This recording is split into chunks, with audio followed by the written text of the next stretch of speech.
I love getting together with friends and family because that's what the holidays are all about for me. And this year it's not going to be like that. But in the past, every year, my Christmas party is a bit of an open house. It started with just, the nearest and dearest. And, as the years went by, I started expanding the invitation list. And then it became a kind of drop-in. And we always had it on the 23rd.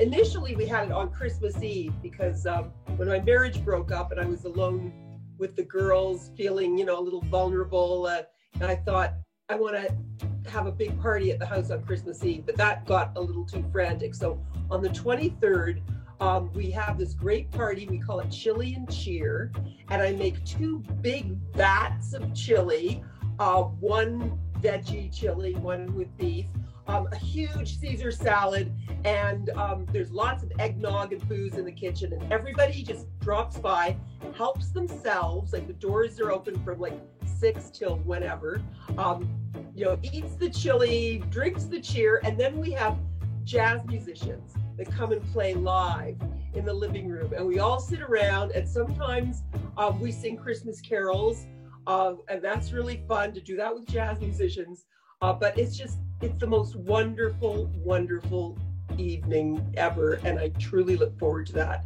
each and every year. And it's all about heart, and it's all about friendship and family ties. And my mom used to enjoy that so much. It was, we're Jewish, so we never got to celebrate Christmas. And certainly my mom, growing up at her little Polish village pre-war, she looked in awe at the Christians having these wonderful Christmas festivities that she could never take part. So all of a sudden, when I married someone who wasn't Jewish, we got to celebrate Christmas and Hanukkah. I'm not quite sure exactly what I'm going to do, but I already have my tree up, and I'm living here in the country most of the time, as I have been during the pandemic. And a lot of our neighbors already have their trees up, and their houses are all decorated. And we just decided to really kind of indulge in the joy of the season as early as we can, because we need all the joy we can get these days.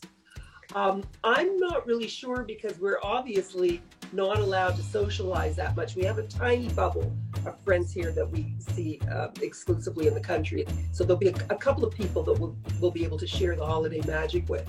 But in terms of friends and family, for the most part, so many of them are in far-flung places. My daughter Joey is in the Yukon.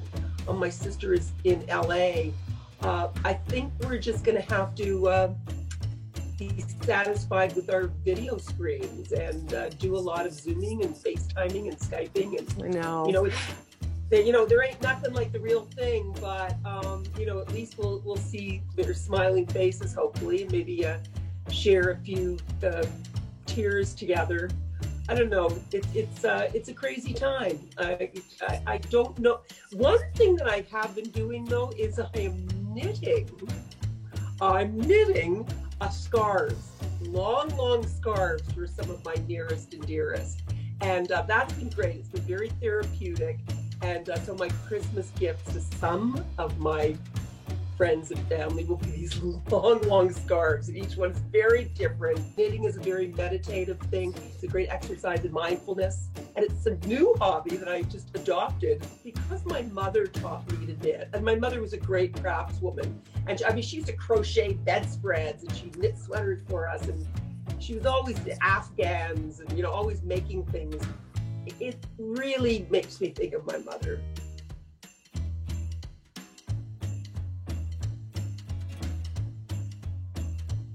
My daughter is a wonderful artisan craftswoman artist, and she had a darling little shop in downtown Coburg that was closed because of the pandemic.